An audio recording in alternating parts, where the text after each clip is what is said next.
Home minister గారు, నువ్వు కాదు, ఇంకా కొన్ని 100 తరాలు వచ్చినా కూడా ఈ భారత రాజ్యాంగం నీ దయాదాక్షిణ్య వల్లనో, నీ లీడర్ చంద్రబాబు నాయుడు దయాదాక్షిణ్య వల్లనో, లేకుండా ఉంటే నీ లోకేష్ దయాదాక్షిణ్య మీద నడవడం లేదు. గుర్తుపెట్టుకో. We all are empowered by this constitution of India.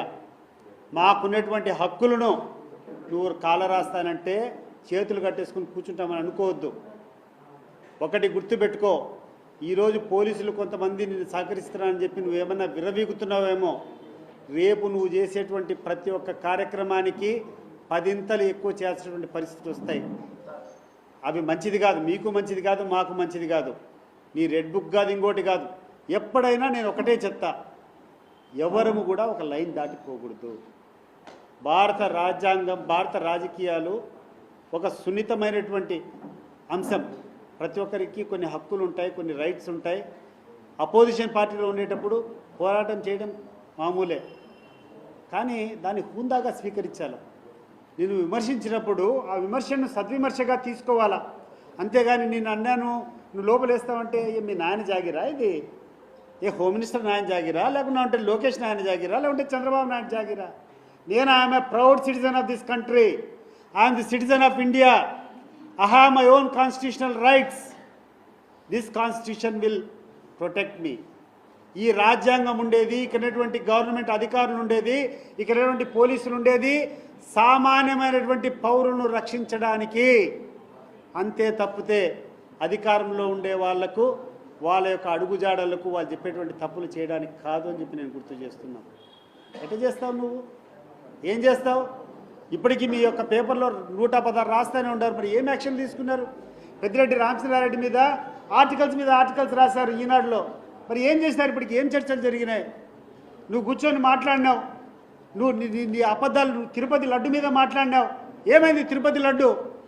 ఏమైంది? నువ్వు కూర్చొని మాట్లాడినావు. బోట్లన్నీ అడ్డం పెట్టి విజయవాడలో ఆ యొక్క వరదలు రావడానికి కారణం జగన్మోహన్ రెడ్డి బోట్లు అడ్డం పెట్టాడని చెప్పి మాట్లాడినావు. ఏమైపోయినాయి? నీ యొక్క బియ్యం అంతా కూడా ఈ యొక్క వైఎస్ఆర్ కాంగ్రెస్ పార్టీ వాళ్ళు అక్రమ రవాణా చేసి మాట్లాడుతున్నాను. ఏమైపోయినాయి నువ్వు మాట్లాడేటువంటి? ఈరోజు నేను ఎస్పెషలీ చంద్రబాబు నాయుడు అంటే ఆయన క్వాలిటీ అందరికీ తెలిసిందే. రాజకీయ లబ్ధి కోసం, రాజకీయ పదవి కోసం, పదవీకాంక్ష అనేక అబద్ధాలు చెప్తాడు. కానీ ఒక పత్రికలు అనే వాళ్లకు మీకు ఒక నిబద్ధత ఉంటుంది. ఎట్లంటే అట్లా రాయకూడదు, ఎట్లంటే అట్లా మాట్లాడకూడదు. మీరు ఒక పాంప్లెట్ అనుకోండి, రాసుకోండి, మీ ఇష్టం. కానీ మీరు ఒక పత్రిక రంగు పెట్టుకున్న తర్వాత, ఒక పత్రికా విలేకరి తర్వాత యూ హ్యావ్ సమ్ ఎథిక్స్. మీరు మాట్లాడినటువంటి మీరు రాసిన రాతలు ఒకసారి మీరు చూసుకోండి. ఆంధ్రజ్యోతి, ఈనాడు పేపర్ నేను అడుగుతున్నాను, అయ్యా మీరు ఈ 9 నెలల నుంచి రాసినటువంటి రాతలు ఒకసారి చూసుకోండి. ఏమైపోయినాయి మరి దాని మీద? తీసుకో మరి యాక్షన్. ఎవరి మీద తీసుకుంటావు? తీసుకో, చూద్దాం ఏమైపోయింది. బియ్యం అక్రమ రవాణా అని అన్నావు. మొన్న చూస్తే అనంతపురం ఎమ్మెల్యే మాట్లాడేది విన్నాం. చూస్తారు మీరు అందరూ సోషల్ మీడియాలో అనంతపురం ఎమ్మెల్యే గారు మాట్లాడేంటి? అనేటువంటి రేషన్ షాప్ డీలర్లంతా ఒకే ఒక వ్యక్తికి ఆ బియ్యం అన్నీ అమ్మాలంట. అతనే తీసుకొని పోయి అవి స్మగ్లింగ్ చేస్తాడంట. నువ్వేమో కూర్చొని వైఎస్ఆర్సీపీ నాయకులు చేస్తారని చెప్తున్నావు. బియ్యం గురించి మాట్లాడినటువంటి మాటలు ఏమైపోయినాయి? సీజ్ ద షిప్ ఏమైపోయింది? తిరుపతి లడ్డు ఏమైపోయింది? ఈరోజు ఈ మన కృష్ణా బ్యారేజ్ మీద పడవలు అడ్డం పెట్టింది ఏమైపోయినాయి? నువ్వు కూర్చున్నావు, ఏదేదో మాట్లాడినావు, ఏదేదో కబ్జాలు చేసినారు, అటవీ భూములు చేసినారు. ఏమైపోయినాయి ఇవంతా? ప్రజలకు తప్పులు చెప్పేది కాదు, వీలైతే నిరూపించండి కొన్నైనా. ఈ రాష్ట్రంలో అన్నిటికంటే ముఖ్యమైనటువంటి విద్య వైద్య విద్య, మెడికల్ ఎడ్యుకేషన్. అంటే అన్ని రాష్ట్రాలు పోటీపడి మాకు సీట్లు కావాలా, మా ప్రజలకు మరికొంత ఇంతమందిని డాక్టర్లు చేయాలని చెప్పేసి పోటీ పడుతూ ఉంటారు. జగన్మోహన్ రెడ్డి గారు సాధించినటువంటి 750 మెడికల్ సీట్లు ఉప్పనంగా నాకు వద్దని చెప్పి రాసిచ్చినటువంటి ఘనత నీది కాదా చంద్రబాబు నాయుడు గారు? ఒకసారి ఆలోచన చేయండి. ఈ రాష్ట్రానికి నువ్వు ద్రోహం చేసావా లేదా అని చెప్పి నేను అడుగుతున్నాను. ఏమన్నా మాట్లాడితే పవన్ కళ్యాణ్ ఓవైపు, మన చంద్రబాబు నాయుడు గారు ఒకవైపు, ఒకవైపు ఈనాడు, ఒకవైపు ఏబిఎన్ ఆంధ్రజ్యోతి విధ్వంసం అంట. ఏందయ్యా విధ్వంసం? ఎవరు చేస్తున్నారు ఈ రాష్ట్రాన్ని విధ్వంసం? అధికారంలోకి వచ్చి 9 నెలలు అయిపోయింది. ఈ 9 నెలల్లో ఈ రాష్ట్రానికి రావాల్సినటువంటి ఒక్క కార్యక్రమం, మీకు ధైర్యం ఉంటే ఈ కార్యక్రమం మేము పూర్తి చేస్తాం, ఈ కార్యక్రమం అమలు చేస్తామని చెప్పండి. ఎలక్షన్ టైంలో నువ్వు చెప్పావు, లోకేష్ గుర్తుపెట్టుకో, నువ్వు అన్న మాటలు, మేము చెప్పినటువంటి హామీలు ఇవ్వకుండా పోతే నా కాలర్ పట్టుకో అని చెప్పి నువ్వు అడిగావు ఆ రోజు.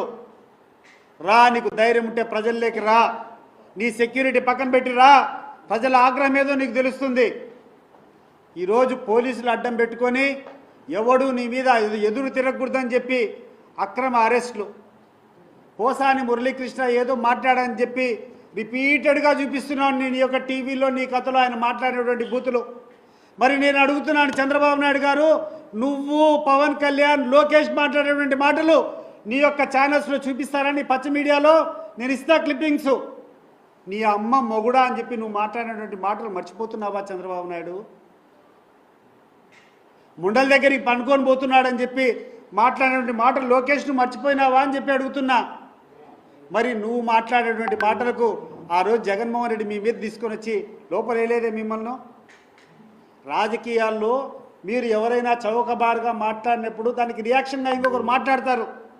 అది కాదు, మనిషిని కూర్చొని వేధించాలనేటువంటి తత్వంతో ముందరికి పోకూడదు.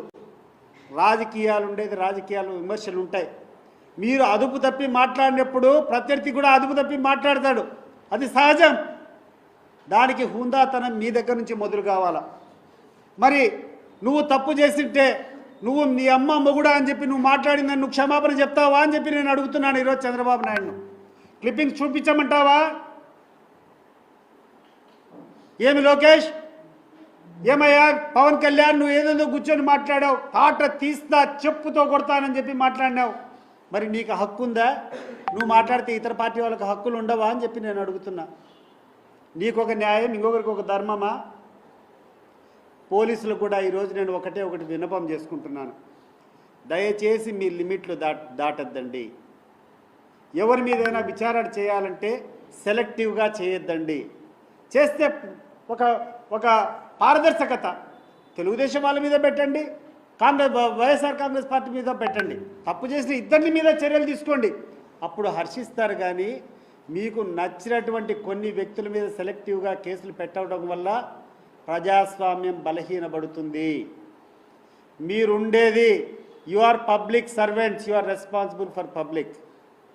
దయచేసి మీ యొక్క లైన్ దాటద్దని చెప్పి నేను పోలీసులు కూడా మనస్ఫూర్తిగా కోరుకుంటున్నాను, సవినయంగా కోరుకుంటున్నాను. దయచేసి ఇతరులకు ఇటువంటి ఇబ్బందులు పెట్టద్దండి.